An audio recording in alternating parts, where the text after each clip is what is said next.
Helen Keller is known around the world as a symbol of courage in the face of overwhelming odds. Helen Keller was so important to changing the attitudes all over the world toward handicapped people, but in particular, blind people and deaf and blind people.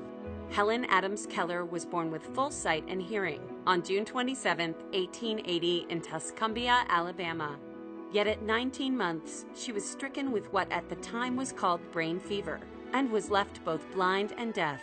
Helen was a very privileged little girl. Her parents were quite wealthy, and her mother in particular was very intelligent and very well read, and she contacted the Perkins School for the Blind and managed to get help in the form of Anne Sullivan Macy, the now very famous teacher of Helen Keller.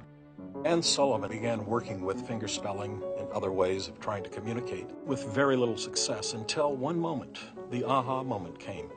It hit Anne to take Helen out to the water pump, and she hand pumped the water and let the cold water flow through Helen's one hand while she fingerspelled W-A-T-E-R in the other hand. Everything just came together for Helen and for Anne, and all of a sudden the behavioral problems disappeared and they started fingerspelling, and they managed to develop 30 different new words by the end of that first day, and they were on their way.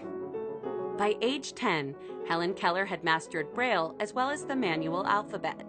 She also learned to use a typewriter. By age 16, Keller could speak well enough to go to preparatory school. And by age 24, she had graduated from Radcliffe College cum laude. She is the first deafblind person to graduate from a college. She graduated in 1904. Anne Sullivan Macy, her brilliant teacher, had to manually sign every single lesson into her hand. When Helen was still in college, she wrote her first book, her biography. From that, she began writing other articles and speaking. And because of her deafblindness, people would pay attention in a way that they didn't to other people, perhaps. And she used that to advocate for not just disability issues, but political and social issues, including women's suffrage, birth control, and other issues as well. Helen Keller was famous from the age of 8. But her celebrity increased as she championed the cause of those with disabilities internationally. During the 1930s, 40s, and 50s, she traveled the world, 39 countries, bringing hope and courage to millions of people. She changed the perception of people with vision loss. Rehabilitation centers and schools for the blind were established because of her visits. In the late 50s and early 60s, Helen's life story was brought to the masses with The Miracle Worker, first as a TV movie, then a Broadway show, and finally an Oscar-winning movie.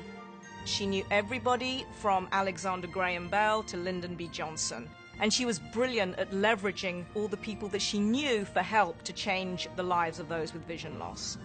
Helen Keller lobbied on behalf of the American Federation for the Blind for 44 years. She died in her sleep on June 1, 1968, just weeks away from her 88th birthday. Helen Keller will be remembered for really transforming the view of the blind and others with disabilities. Prior to her life, people with disabilities were seen as people who did not deserve to live full lives. And Helen Keller's activism, her life story, really challenged the stereotype and said that people with disabilities can live a full and complete life.